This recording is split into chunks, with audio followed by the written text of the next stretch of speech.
simulation created by kind of managerialists whose job, the kind of parasites of institutions are real parasites, not immigrants, not people claiming unemployment benefit. The real parasites of our society, the very high earners who propagate all this stuff to keep us in a state of panicked anxiety, and radical competitive individualism, such that we can't act together and gain a collective agency. And so the big lie that has been sold to us by neoliberalism is that if you withdraw security from people, withdraw kind of social security, then suddenly there'll be creative, this wellspring of creativity will just emerge. Okay, well, all that happens if you remove security from people is they get like I was when I was self-employed. All of that creative energy goes into how can I make money? That's the energy of the society. That's a stupid thing for people to have to think about a lot of the time. And look at all these great people we're supposed to admire now. Not that they invented anything. Steve Jobs didn't invent anything. He's just a parasite. Simon Cowell, he hasn't done anything. He's just a parasite.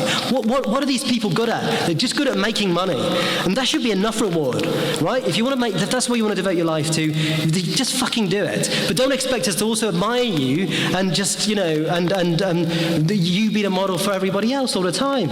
We shouldn't have to worry about making money every waking hour of our days. That's a depressing kind of reality that has been artificially imposed on us. I mean, we can break out of that. Is this privatization of stress? It's normalized.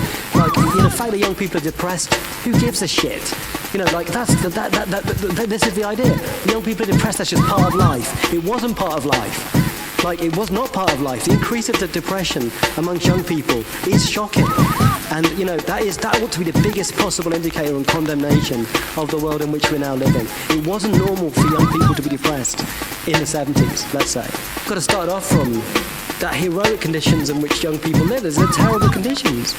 Just really, really terrible conditions. I just can't impress this. You've been deprived of things.